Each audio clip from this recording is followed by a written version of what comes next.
সংস্কার তো সবাই চায়, স্বস্তি চায়, বাজারে স্বস্তি চায়, নিরাপত্তা চায়, রাস্তায় বেরিয়ে খুন হয়ে যাবে না সেটা চায়, গাড়ি অ্যাক্সিডেন্ট করে 6 জন 7 জন 8 জন করে মারা যাবে না এটা চায়।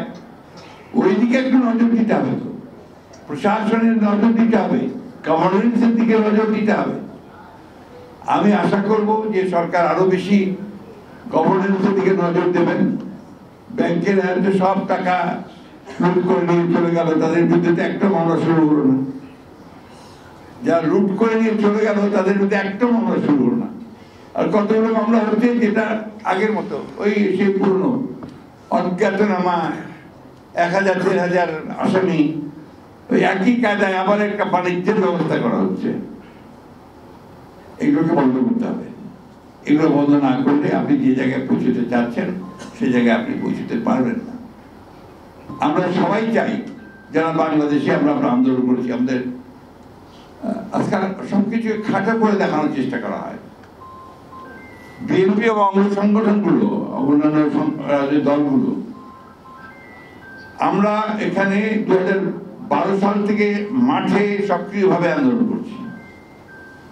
আমাদের নেত্রী, আমাদের চেয়ারপারসন দেশে খালেদা জিয়াকে মিথ্যা মামলা দিয়ে গ্রেফতার করা হয়েছে। 6 বছর তাকে সাজা কাটে, 10 বছর সাজা, 6 বছর তিনি সাজা কেটেছেন।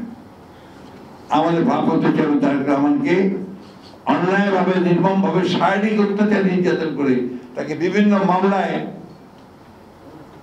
আসামি করে দিয়ে তাকে দেশ ত্যাগ করতে বাধ্য করা হয়েছে। আমাদের প্রতিটি নেতা কর্মীর বিরুদ্ধে হাজার হাজার মামলা, 1,25,000 মামলা আমাদের বিরুদ্ধে। আসামির সংখ্যা 62 লক্ষের উপরে। ইলিয়াস আলী সহ 700 গুম হয়ে গেছেন।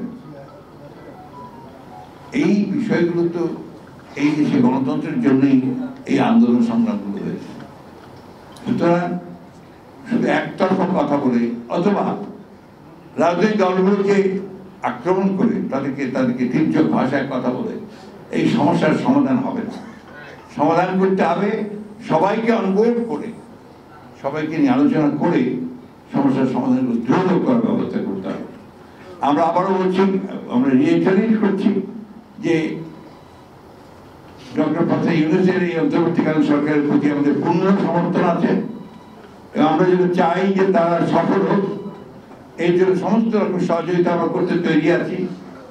এবং সবচেয়ে বেশি অনুরোধ করবো দ্রুত করে এই নির্বাচনের ব্যবস্থা করুন, তাহলে এই সমস্যাগুলো সংকটগুলো আরো বাড়তেই থাকবে এবং আমাদের এই যে স্বাধীনতার সার্বভৌমত্ব বলেন, বর্ডার সমস্যা বলেন, আপনারা এই যে সাপোর্টাজ করার যে সমস্ত ঘটনাটি ঘটছে, এই ঘটনাগুলো কিন্তু কমানো যাবে না। তাই আসুন আমরা সবাই ঐক্যবদ্ধ হয়ে আমাদের দেশের কল্যাণের জন্য কাজ করি। ধন্যবাদ সবাই।